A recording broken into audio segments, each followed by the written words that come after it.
Welcome to this complete CA final revision of the Insolvency and Bankruptcy Code 2016. In the next few minutes, we'll cover the most important concepts, legal principles, institutional framework, landmark case laws, and high-yield exam points that every CA final student must remember. Let's begin with the fundamental concepts. Insolvency is simply a state where a person or organization cannot pay its debts when they become due. The triggering event is called default, which is defined under Section 3, subsection 12 of the Code. If insolvency remains unresolved, it may ultimately lead to bankruptcy in the case of individuals and liquidation in the case of corporate entities. When corporate insolvency cannot be resolved successfully, the company may enter liquidation. Liquidation refers to the formal winding up of a company and eventually results in its dissolution. Such proceedings may be initiated by regulatory authorities, company directors, shareholders, or even an unpaid creditor. Understanding why insolvency occurs is equally important.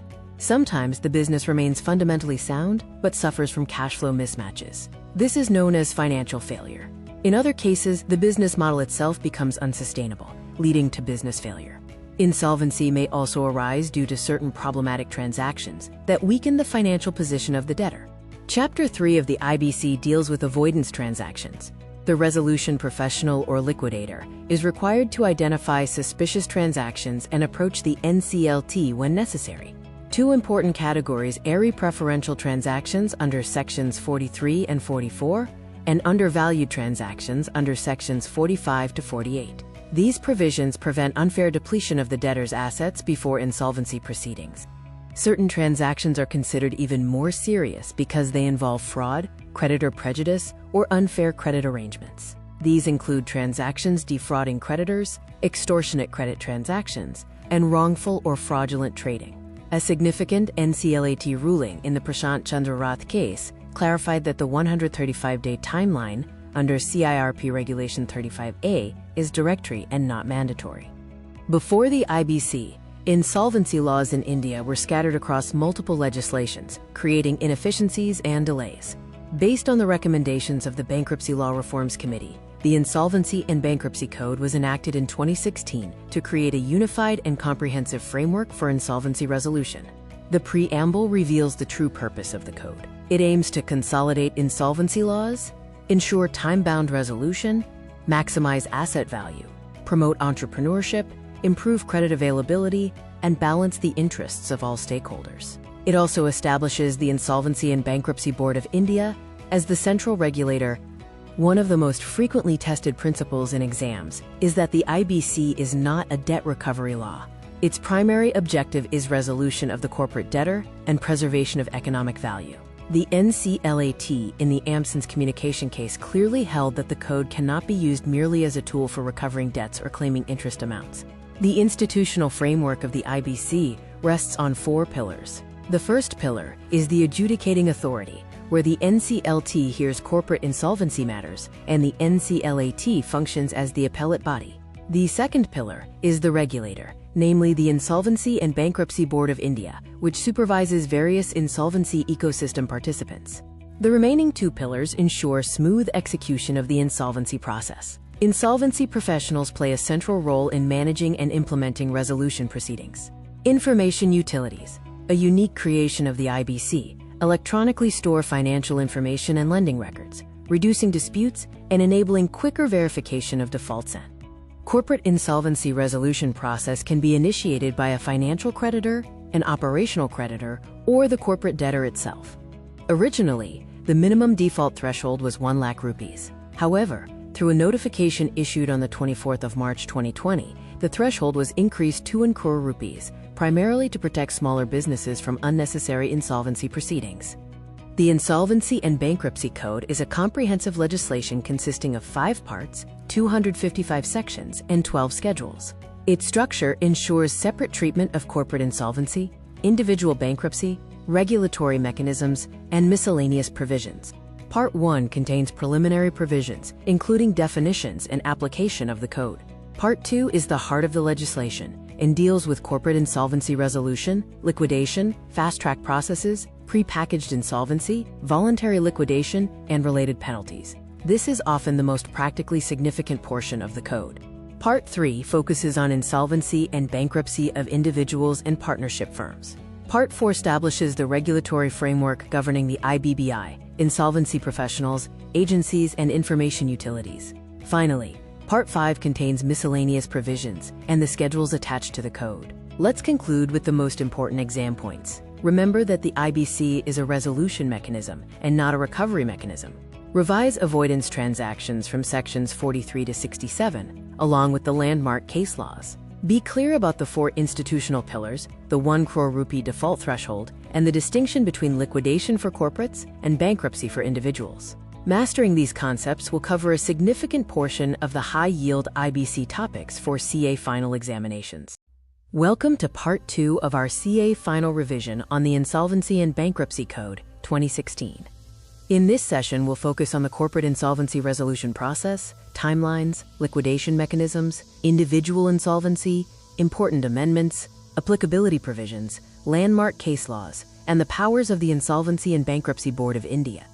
The corporate insolvency resolution process, or CIRP, officially begins from the date on which the application is admitted by the adjudicating authority. Once admitted, a moratorium is imposed for 180 days. This period acts as a legal calm phase, during which suits, proceedings, recovery actions, and enforcement measures against the corporate debtor are stayed. The objective is to give the enterprise a fair opportunity to survive as a going concern. During this period, control effectively shifts from the existing management to the Committee of Creditors, which evaluates whether the business should be revived through a resolution plan or sent into liquidation. The code emphasizes time-bound resolution because delays destroy enterprise value. The normal CIRP period is 180 days. However, if the Committee of Creditors believes that the matter is complex and requires additional time, it may approve an extension by a 66% voting share. Based on such approval, the NCLT may grant a one-time extension of up to 90 days. As a result, the timeline can extend to 270 days. However, after amendments to the code, a mandatory outer limit of 330 days was introduced. This limit includes extensions, as well as time spent in legal proceedings, and must be calculated from the insolvency commencement date. When revival is not possible, the code provides for liquidation under sections 33 to 54. In most situations, companies that fail to obtain a successful resolution plan ultimately proceed to liquidation. The Committee of Creditors may also decide against revival. The code separately provides for voluntary liquidation under Section 59. This option is available only to corporate persons that have not committed any default and wish to voluntarily wind up their affairs in an orderly manner. The fast-track corporate insolvency resolution process is governed by Sections 55 to 58. It is designed for entities where a simplified and accelerated process is sufficient. Eligible entities include small companies, startups, and certain unlisted companies whose total assets do not exceed 1 crore rupees. The purpose is to provide a quicker and more efficient resolution mechanism, where large-scale restructuring is generally unnecessary. Part 3 of the code, covering sections 78 to 187, deals with fresh start, insolvency resolution, and bankruptcy for individuals and partnership firms.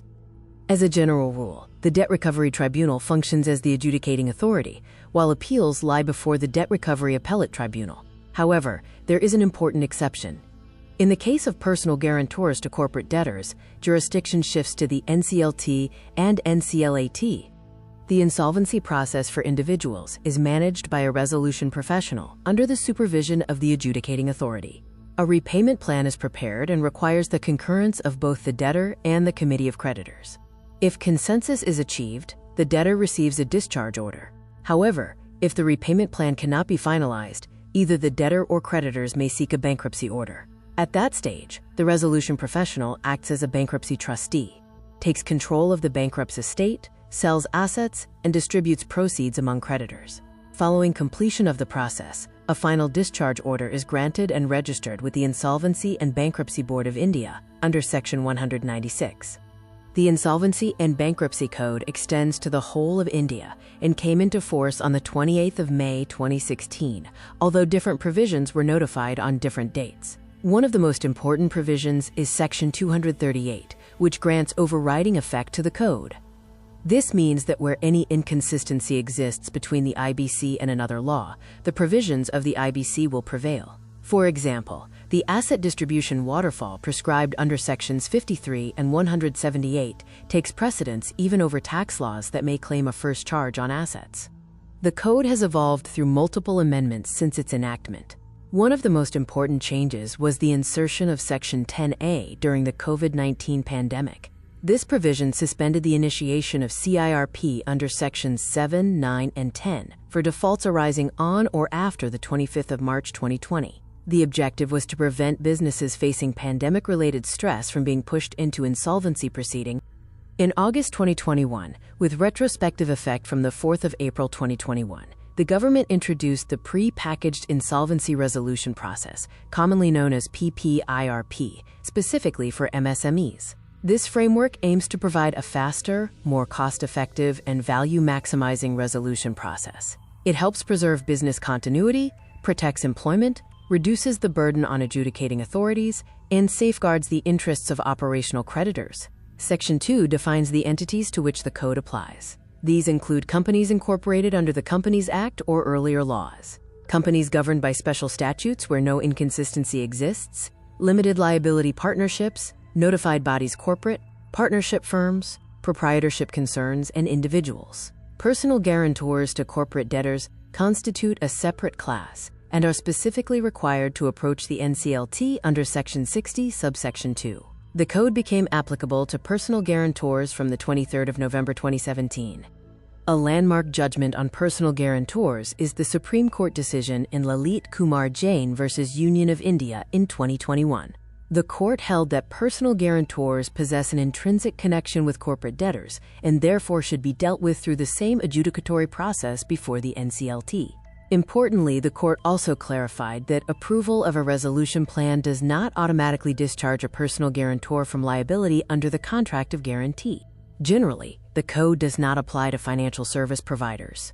Under Section 3, subsection 7, the definition of corporate person specifically excludes entities engaged in providing financial services under regulatory authorization. However, Section 227 creates an exception. It empowers the central government, in consultation with the appropriate regulator, to notify specific financial service providers for coverage under the insolvency framework. Using powers under Section 227, the government issued a notification on the 18th of November 2019, bringing certain NBFCs and housing finance companies within the ambit of the code.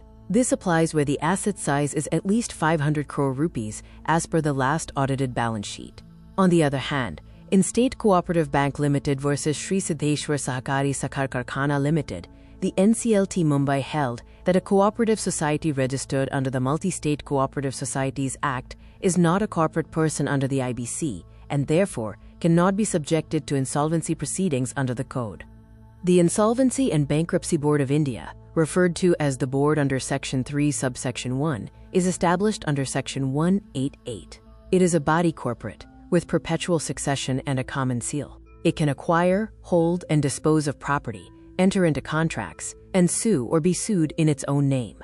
Under Section 196, subsection 3, the board enjoys powers similar to those of a civil court, including issuing summons, examining witnesses, compelling production of books and records, conducting inspections, and issuing commissions for witness examination. As a final revision checklist, remember the 180-day moratorium and the mandatory 330-day outer limit for CIRP. Distinguish carefully between DRT jurisdiction for individuals and NCLT jurisdiction for corporate debtors and personal guarantors.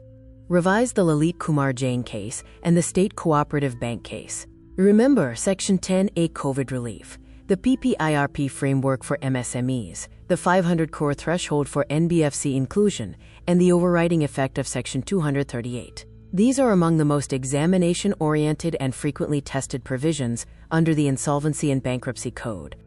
To master the IBC, focus on key areas such as the mandatory 330-day CIRP timeline and the 180-day moratorium.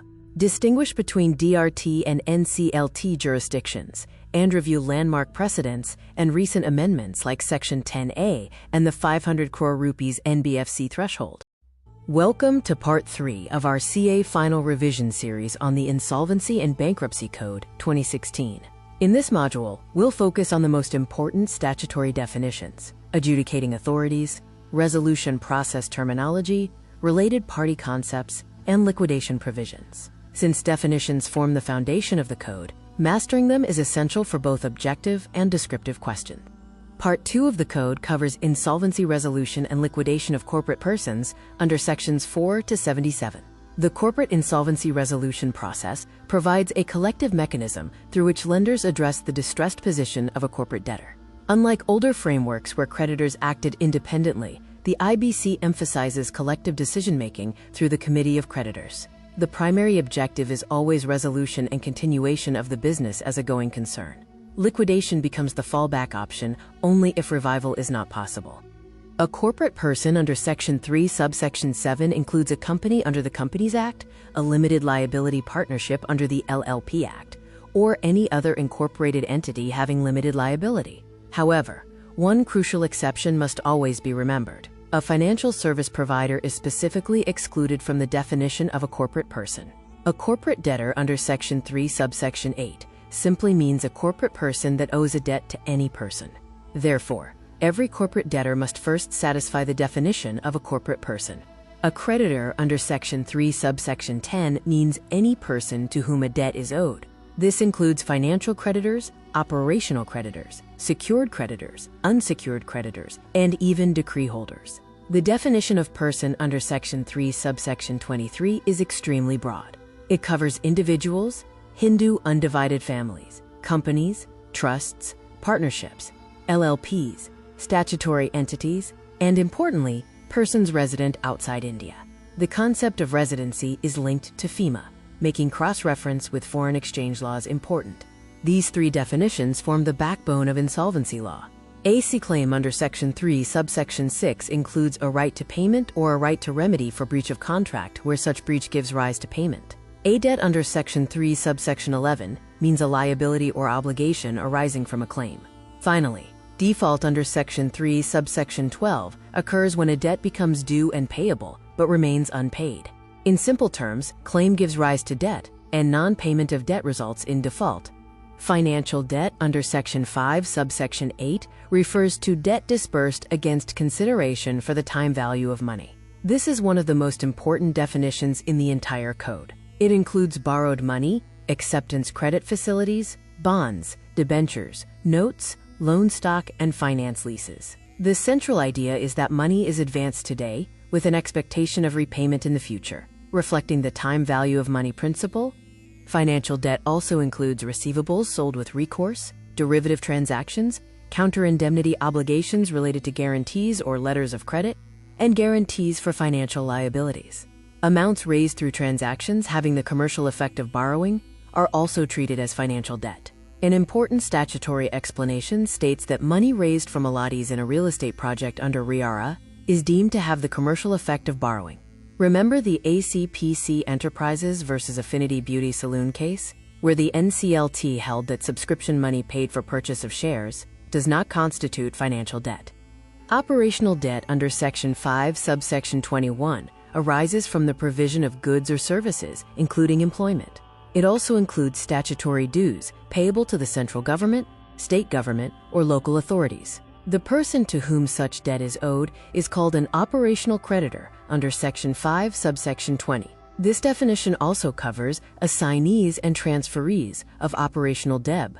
Financial services include activities such as accepting deposits, safeguarding financial products, effecting insurance contracts, underwriting securities, operating investment schemes, and providing payment services.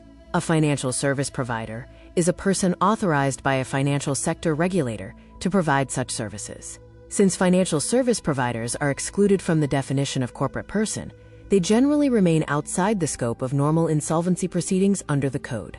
An insolvency professional under Section 3, subsection 19 must be an individual enrolled with an insolvency professional agency and registered with the IBBI. This is an important exam point because only individuals can become insolvency professionals. Companies, LLPs, and partnership firms cannot be registered as insolvency professionals. They may function only as insolvency professional entities for support purposes.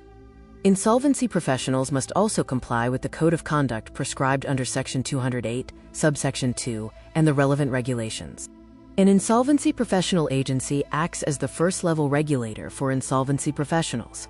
It develops professional standards and ethical guidelines. Information utilities form another important pillar of the insolvency ecosystem. Their role is to collect, collate, authenticate, and disseminate financial information electronically. Since insolvency proceedings rely heavily on verified financial data, information utilities play a critical role in reducing disputes and increasing efficiency. This slide covers several important definitions. A charge means an interest or lien created on property as security and specifically includes mortgages. Property has an extremely wide meaning and includes money, goods, land, and interests located both inside and outside India. Transaction includes written arrangements involving transfer of assets, funds, goods, or services. Transfer itself includes sale, purchase, exchange, mortgage, pledge, gift, loan, and other forms of transferring rights or possession. Security interest refers to any right, title, interest, or claim created over property to secure payment or performance of an obligation. It includes mortgages, charges, hypothecation, assignments, encumbrances, and similar arrangements. A secured creditor is simply a creditor in whose favor such security interest exists. This status becomes highly significant during liquidation because secured creditors enjoy special rights under the code. For corporate persons and their personal guarantors, the National Company Law Tribunal acts as the adjudicating authority. Appeals from NCLT orders lie before the NCLAT. Further appeals to the Supreme Court are permitted only on questions of law and must generally be filed within 45 days. For individuals and partnership firms, the Debt Recovery Tribunal serves as the adjudicating authority, except in the case of personal guarantors to corporate debtors. Several timeline-related definitions are frequently tested. The initiation date refers to the date on which an application is filed before the adjudicating authority. The insolvency commencement date refers to the date on which that application is admitted. The insolvency resolution process period generally means the 180-day CIRP period starting from the commencement date. The liquidation commencement date is the date on which liquidation proceedings begin under Section 33 or Section 59. A corporate applicant may be the corporate debtor itself, an authorized partner or member, a person managing operations, or someone exercising control over financial affairs. A resolution applicant is a person who submits a resolution plan individually or jointly. The resolution professional is the insolvency professional responsible for conducting the CIRP or PPIRP and includes the interim resolution professional. A resolution plan is a proposal designed to resolve the insolvency of the corporate debtor while preserving it as a going concern. Such plans may include restructuring measures like mergers, amalgamations, and demergers.